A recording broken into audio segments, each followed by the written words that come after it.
नमस्ते प्यारे साथियों, कैसे हैं आप सभी। आशा करता हूं बहुत ही अच्छे होंगे और अच्छे से पढ़ाई कर रहे होंगे। दोस्तों, आज हम आप सबके समक्ष यूथ कंपटीशन टाइम का जो 2021 का हिंदी साहित्य से संबंधित सवाल पेपर आया हुआ है, हम उसको पूरा सॉल्व करा रहे हैं। इसके अंतर्गत हम लोग इस समय भक्ति काल देख रहे हैं। भक्ति काल के अंतर्गत अभी तक हम लोगों ने 210 क्वेश्चन देख चुके हैं। आज हम लोग उससे आगे देखेंगे, क्वेश्चन नंबर 211 देखेंगे। दोस्तों, यदि मेरा वीडियो आप सभी लोगों को अच्छा लगे तो लाइक करें और सब्सक्राइब करें। चलिए देर न करते हुए शुरू करते हैं क्वेश्चन नंबर 211 से। क्वेश्चन नंबर 211 है, क्या है? चंडी चरित्र किसकी विशिष्ट साहित्यिक रचना है? गुरु गोविंद सिंह की है, अर्जुन सिंह की है, रामदास की है या फिर अंगद की है?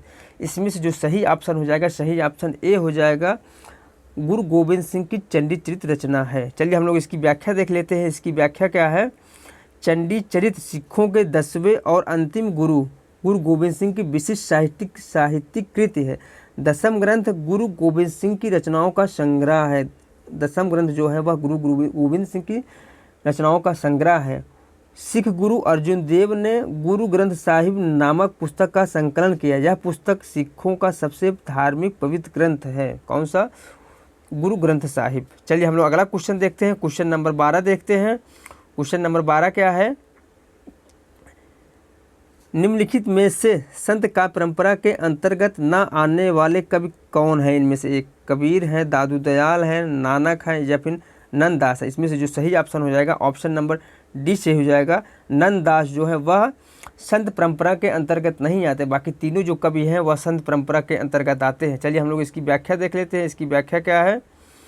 नंददास कृष्ण भक्त शाखा के अष्टछाप के प्रमुख कवि हैं। संत परंपरा से इनका कोई संबंध नहीं है। कबीरदास, दादू दयाल, नानक, रैदास, मलूकदास, सुंदरदास आदि निर्गुण संत का परंपरा के प्रमुख कवि हैं, ये जितने भी हैं। चलिए हम लोग अगला क्वेश्चन देखते हैं। क्वेश्चन नंबर 213 देख लेते हैं। इनमें से कौन सा कथन असत्य है? इनमें से जो 4 कथन दिया हुआ है, इनमें से एक कौन सा कथन असत्य है?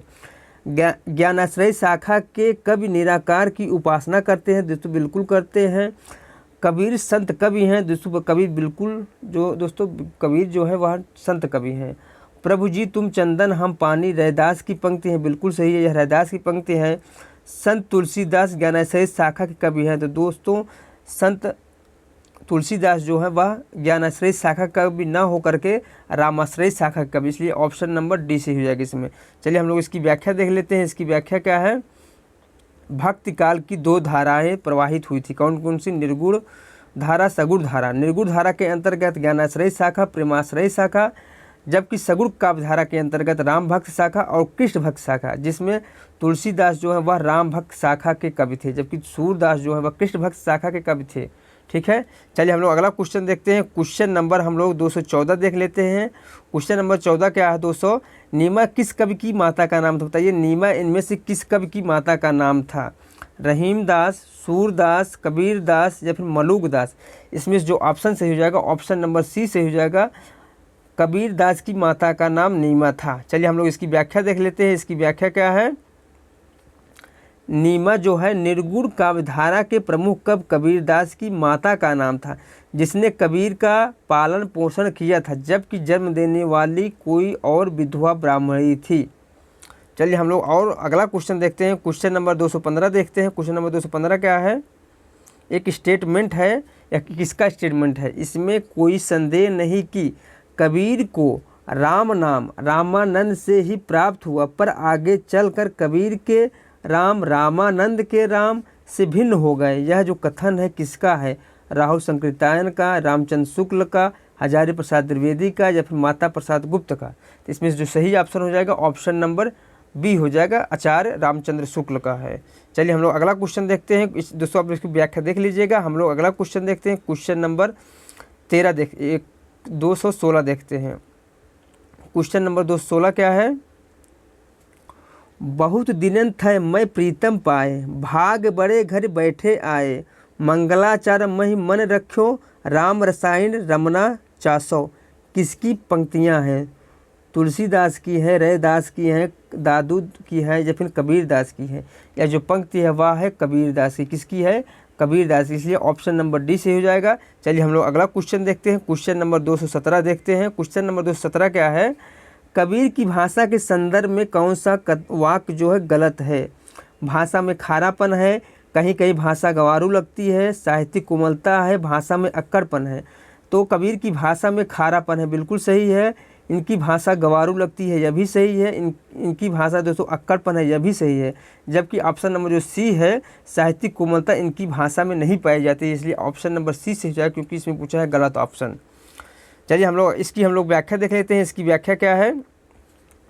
कबीर की भाषा के संदर्भ में साहित्यिक कोमलता, यह कथन गलत है। जबकि कबीर की भाषा के लिए सत्य कथन क्या है? भाषा में खारापन है, कहीं कहीं भाषा गंवारू लगती है और भाषा में अक्कड़पन है। आचार्य शुक्ल के अनुसार कबीर की भाषा जो है वह साधुकरी है। श्याम सुंदर दास के अनुसार कबीर की भाषा जो है वह क्या है? पंचमेल की खिचड़ी है। जबकि आचार्य हजारी प्रसाद द्विवेदी के अनुसार कबीर की जो भाषा है वह ये भाषा के डिक्टेटर थे। चलिए हम लोग अगला क्वेश्चन देखते हैं। क्वेश्चन नंबर 218 देखते हैं। कबीर की वाणी में स्थान स्थान पर भावनात्मक रहस्यवाद की झलक को आचार्य रामचंद्र शुक्ल ने किसके सत्संग का प्रसाद कहा है? बताइए। सगुण उपासकों का, कृष्ण भक्त के सत्संग का, या फिर सूफी के सत्संग का, या फिर राम भक्त के सत्संग का? इसमें से जो ऑप्शन सही हो जाएगा ऑप्शन नंबर सी सही हो जाएगा, सूफियों के सत्संग का। चलिए हम लोग इसकी व्याख्या देख लेते हैं। इसकी व्याख्या क्या है? कबीर की वाणी में स्थान स्थान पर भावनात्मक रहस्यवाद की झलक को आचार्य रामचंद्र शुक्ल ने सूफियों के सत्संग का प्रसाद कहा है। चलिए हम लोग अगला क्वेश्चन देखते हैं। क्वेश्चन नंबर 219 देख लेते हैं। क्वेश्चन नंबर 219 क्या है? 1455 साल गए, चंद्रवार एक ठाठ गए, जेठ सुदी बरसाइत को पूर्णमासी तीर्थ प्रकट भय। ये पंक्तियाँ किसके जन्म के विषय में प्रसिद्ध है? जायसी, कबीरदास, सूरदास, या फिर तुलसीदास? इसमें जो सही ऑप्शन हो जाएगा, इसमें से ऑप्शन नंबर 20 सही हो जाएगा। ये जो पंक्तियां हैं यह कबीरदास के विषय में है। चलिए हम लोग इसकी व्याख्या देख लेते हैं। इसकी व्याख्या क्या है?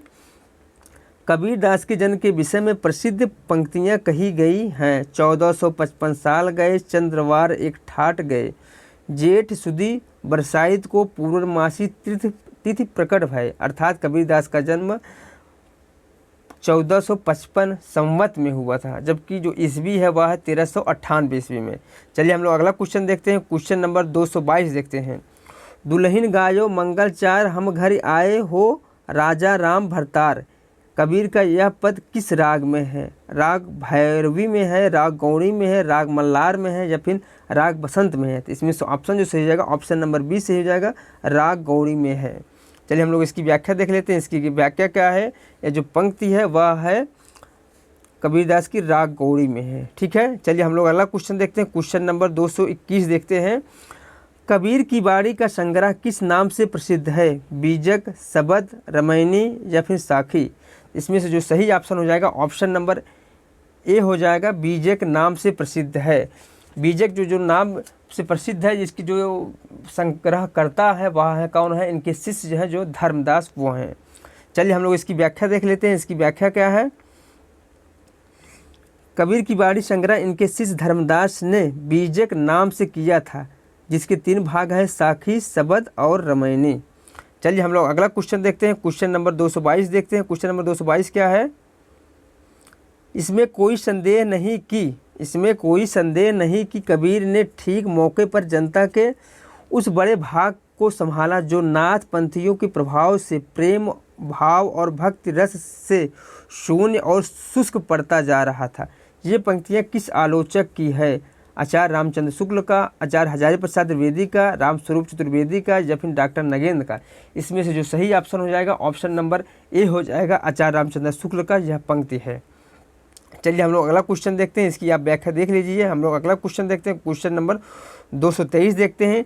किस काव्यधारा में मूर्ति पूजा और अवतारवाद का विरोध किया गया है? सगुण काव्यधारा, संत काव्यधारा, कृष्ण काव्यधारा, या फिर राम काव्यधारा। तो इसमें से सही ऑप्शन जो हो जाएगा ऑप्शन नंबर बी हो जाएगा।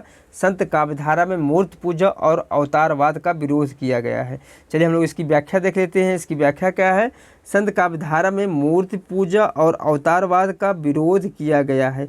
संत काव्यधारा के प्रतिनिधि कवि जो है वह है कबीर दास, जबकि कृष्ण काव्यधारा के जो प्रतिनिधि कवि हैं वह है सूरदास, जबकि राम काव्यधारा के जो प्रतिनिधि कवि है वह है तुलसीदास। चलिए हम लोग अगला क्वेश्चन देखते हैं। क्वेश्चन नंबर 224 देखते हैं। अपने काव्य के आधार को स्पष्ट करते हुए किसने कहा, मैं कहता हूँ आँखें देखी, तू कहता कागज की लेखी? जायसी, सूर, तुलसी, कबीर। इसमें से ऑप्शन जो सही हो जाएगा ऑप्शन नंबर सी सही हो जाएगा, कबीर दास। चलिए हम लोग इसकी व्याख्या देख लेते हैं। इसकी व्याख्या क्या है? प्रस्तुत पंक्ति मैं कहता हूँ आँखें देखी, तू कहता कागज की लेखी निर्गुण धारा के प्रतिनिधि कवि सूरदास की है, जबकि अन्य नाम असंगत हैं। चलिए हम लोग अगला क्वेश्चन देखते हैं। क्वेश्चन नंबर 225 देखते हैं। क्वेश्चन नंबर 225 क्या है? ज्ञानाश्रय निर्गुण काव्यधारा का दार्शनिक आधार क्या है? शुद्धद्वैतवाद है, विशिष्टाद्वैतवाद है, अद्वैतवाद है या फिर द्वैतवाद है?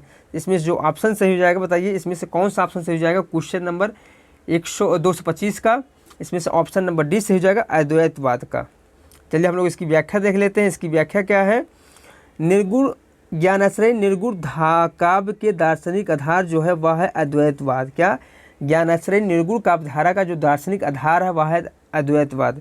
इस शाखा के प्रमुख कवि कबीर दास है, जबकि शुद्धद्वैतवाद से प्रभावित कवि जो है वह है सूरदास। अब विशिष्टाद्वैतवाद से प्रभावित कवि तुलसीदास हैं। चलिए हम लोग अगला क्वेश्चन देखते हैं। क्वेश्चन नंबर 226 देखते हैं। क्वेश्चन नंबर 226 क्या है? रैदास किस धारा एवं शाखा के कवि हैं? सगुण काव्यधारा के, निर्गुण काव्यधारा के, सगुण भक्ति सगुण कृष्ण भक्त शाखा के, निर्गुण ज्ञानाश्रय शाखा के, निर्गुण प्रेमाश्रय शाखा के या फिर सगुण भक्ति राम भक्त शाखा के? तो इसमें से जो ऑप्शन सही हो जाएगा ऑप्शन नंबर बी सही हो जाएगा। निर्गुण धारा ज्ञानाश्रय शाखा के कवि हैं रैदास। कौन है? रैदास। चलिए हम लोग इसकी व्याख्या देख लेते हैं। इसकी व्याख्या क्या है? रैदास निर्गुण धारा ज्ञानाश्रय शाखा के कवि थे। इनके अतिरिक्त कबीर, दादू, सुंदरदास, धर्मदास, पीपा, धन्ना सेन आदि इस शाखा के प्रमुख कवि आते हैं के अंतर्गत आते हैं, जबकि निर्गुण धारा के प्रेमाश्रय शाखा के प्रमुख कवि जो है जायसी हैं। कौन है? जायसी हैं। रैदास रामानंद की शिष्य परंपरा में आते हैं। कृष्ण भक्ति कवित्री मीराबाई की ये गुरु थे। कौन? रैदास। चलिए हम लोग अगला क्वेश्चन देखते हैं। क्वेश्चन नंबर कौन सा?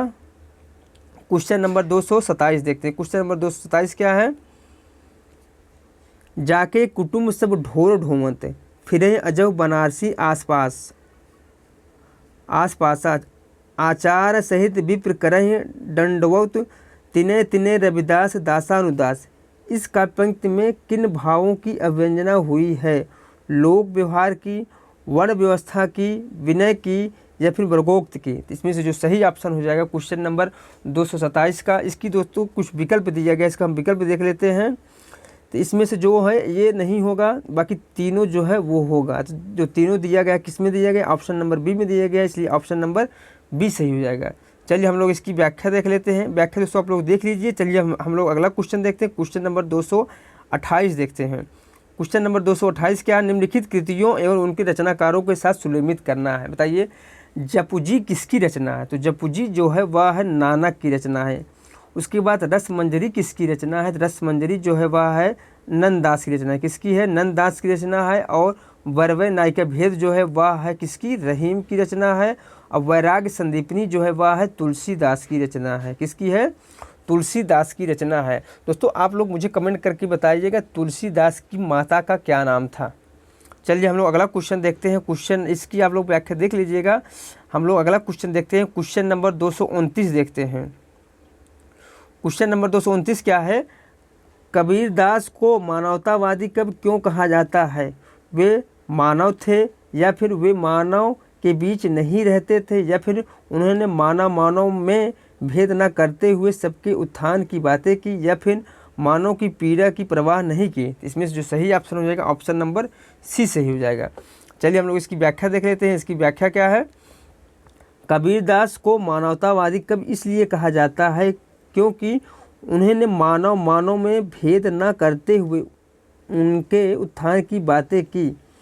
ठीक है, चलिए हम लोग अगला क्वेश्चन देखते हैं। क्वेश्चन नंबर 230 देखते हैं।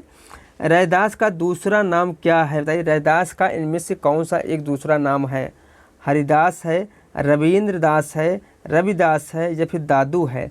इसमें से जो ऑप्शन सही हो जाएगा ऑप्शन नंबर सी से हो जाएगा, रविदास है। चलिए हम लोग इसकी व्याख्या देख लेते हैं। इसकी व्याख्या क्या है? रैदास का दूसरा नाम रविदास है। रैदास भक्तकालीन कवि, रैदास मीराबाई के गुरु थे। रैदास जो है मीराबाई के गुरु थे।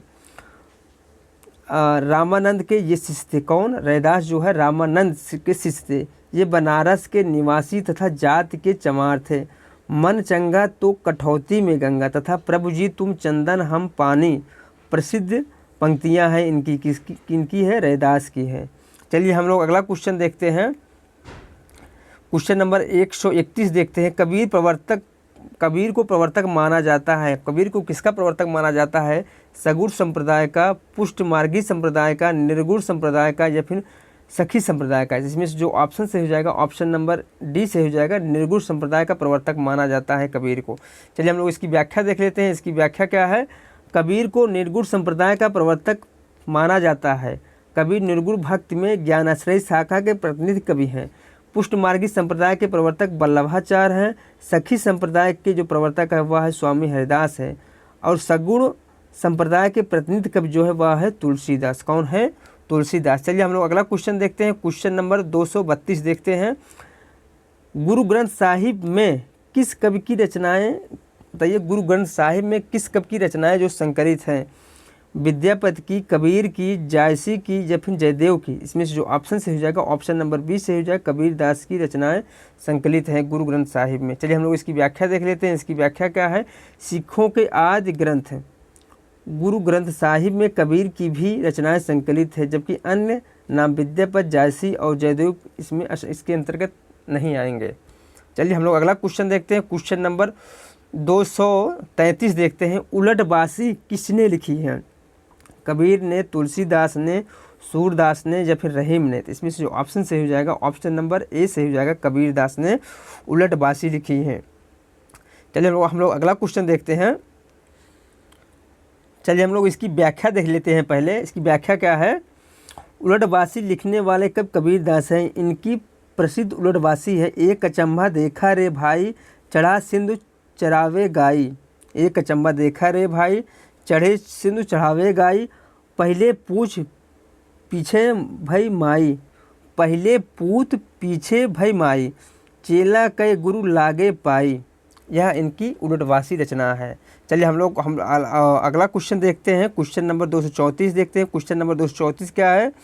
अंगद पैज किसकी रचना है? ये अंगद जो पैज है किसकी रचना है? नाभादास की है, धरणीदास दास की है, मलूक दास की है या फिर ईश्वर दास की है? इसमें जो ऑप्शन से हो जाएगा ऑप्शन नंबर सी से हो जाएगा, अंगद पैज जो है वह ईश्वर दास की रचना है।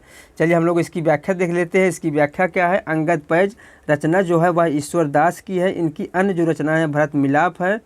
यह राम भक्त मूलक कवि हैं। कौन? ईश्वर दास। ईश्वर दास ने प्रेमाखान काव्य, सत्यवती कथा भी लिखा हुआ है इन्होंने। चलिए हम लोग अगला क्वेश्चन देखते हैं। क्वेश्चन नंबर 235 देखते हैं। ज्ञानदीप के रचयिता का क्या नाम? बताइए, ज्ञानदीप की जो रचयिता है उनका क्या नाम है? मंझन है, कुतुबन है, शेख नबी है या फिर उस्मान है?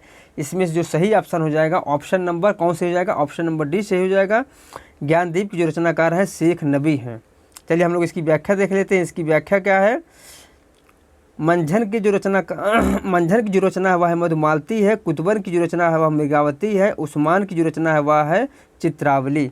चलिए हम लोग अगला क्वेश्चन देखते हैं। क्वेश्चन नंबर 236 देखते हैं। मृगावती की रचनाकार कौन है? बताइए, मृगावती के रचनाकार कौन है? मंझन है, आलम है, मुल्ला दाऊद है या फिर कुतुबन है? इसमें जो ऑप्शन से हो जाएगा ऑप्शन नंबर ए से हो जाएगा, मंझन है। कौन है? मंझन है। सॉरी दोस्तों, मंझन नहीं होगा, कुतुबन होगा। बल्कि इसमें जो सही ऑप्शन हो जाएगा ऑप्शन नंबर सी से हो जाएगा, ऑप्शन नंबर सी कुतुबन होगा। चलिए हम लोग इसकी व्याख्या देख लेते हैं। इसकी व्याख्या क्या है? मृगावती के रचनाकार कुतुबन है। मंझन ने मधुमालती की रचना की है। मंझन ने मधुमालती की रचना की। मुल्ला दाऊद ने चंदायन की रचना की है। उपयुक्त तीनों ही रचनाकार प्रेमाश्रयी शाखा के सूफी कवि हैं। आलम रीत काल के मुक्ति रचनाकार हैं। इनकी प्रसिद्ध जो रचना है वह आलम के लिए है, माधवानंद कामकंदला है। किसकी? आलम कवि की। चलिए हम लोग अगला क्वेश्चन देखते हैं। क्वेश्चन नंबर 237 देखते हैं। सूफी साधना के 4 पड़ावों में इनमें से कौन सा नहीं है? इनमें से पूछा है कौन सा नहीं है? शरीयत, तरीकत, मलकत या फिर मारिफत। इसमें जो सही ऑप्शन हो जाएगा ऑप्शन नंबर सी सही हो जाएगा। मलकत जो है वह सूफी साधना के 4 पड़ावों के अंतर्गत नहीं आते हैं। चलिए हम लोग इसकी व्याख्या देख लेते हैं। इसकी व्याख्या क्या है? सूफी साधना के 4 पड़ावों में मलकत जो है वह नहीं आता है। सूफी साधना के जो 4 पड़ाव वह कौन कौन सा है? शरीयत है, तरीकत है, हकीकत है और मार्फत है। क्या होगा? मार्फत चौथा होगा। चलिए हम लोग अगला क्वेश्चन देखते हैं। क्वेश्चन नंबर 238 देखते हैं। सूफी कवि नूर मोहम्मद की रचना का नाम क्या है? मधुमालती है, अनुराग वासरी है या फिर चंद्रावली है या फिर इंद्रावती है। तो इसमें जो सही ऑप्शन हो जाएगा दोस्तों, इसमें 2 ऑप्शन सही हो जाएगा। सूफी कवि नूर मोहम्मद की जो रचना है वह अनुराग वासरी भी है और इंद्रावती भी है, इसलिए ऑप्शन नंबर बी और डी दोनों सही हो जाएगा। इसकी दोस्तों व्याख्या देख लीजिए आप लोग। चलिए हम क्वेश्चन नंबर 239 देखते हैं। क्वेश्चन नंबर 239 क्या है? राघव चेतन इनमें से किस सूफी कवि का पात्र है? मधुमालती, मृगावती, पद्मावत या फिर चंदायन। इसमें से जो सही ऑप्शन हो जाएगा ऑप्शन नंबर सी से हो जाएगा। पद्मावत का प्रमुख पात्र है राघव चेतन। चलिए दोस्तों हम लोग इसकी व्याख्या देख लेते हैं। इसकी व्याख्या क्या है? पहले राघव चेतन दी गई रचनाओं में से जैसे कि अमरकृत पद्मावत का पात्र है। पद्मावत में नागमती, पद्मावती और रतन सेन की प्रेम कहानी के माध्यम से परोक्ष सत्ता का प्रतीक बाधा है। अवधी भाषा में रचित पद्मावत में कितने 57 खंड में विभक्त है? आचार्य शुक्ल के अनुसार पद्मावत का पूर्वार्ध कल्पित है और उत्तरार्ध ऐतिहासिक। इनके अन्य जो प्रमुख पात्र हैं किसके? पद्मावत के, वह है रतन सेन, पद्मावती, सुवा, हीरामन तोता, नागमती, अलाउद्दीन इत्यादि। चलिए हम लोग अगला क्वेश्चन देखते हैं। क्वेश्चन नंबर 240 देखते हैं और इस वीडियो का लास्ट क्वेश्चन देखते हैं। सूफी काव्य परंपरा की सर्वश्रेष्ठ रचना कौन सी है? इनमें से कौन सी रचना सूफी काव्य परंपरा की है? मधुमालती है, मृगावती है, पद्मावत है या फिर माधवानंद कामकंदला है। तो इसमें से जो सही ऑप्शन हो जाएगा ऑप्शन नंबर डी सही हो जाएगा, पद्मावत। चलिए हम लोग इसकी व्याख्या देख लेते हैं। इसकी व्याख्या क्या है? सूफी काव्य परंपरा की सर्वश्रेष्ठ रचना जो है पद्मावत है। पद्मावत जो है 1540 ईस्वी में मलिक मोहम्मद जायसी की श्रेष्ठ प्रेमाख्यान महाकाव्य है। इस महाकाव्य में 57 खंड है। ठीक है। मृगावती की जो रचनाकार है कुतुबन है, मधुमालती की जो रचनाकार है मंझन है और माधवानंद कामकंदला के रचनाकार जो है वह आलम है। ठीक दोस्तों, ये वीडियो यहीं समाप्त हो रहा है। यदि मेरा वीडियो आप सभी लोगों को अच्छा लगा हो तो लाइक करें और सब्सक्राइब करें। मिलते हैं नेक्स्ट वीडियो में हम।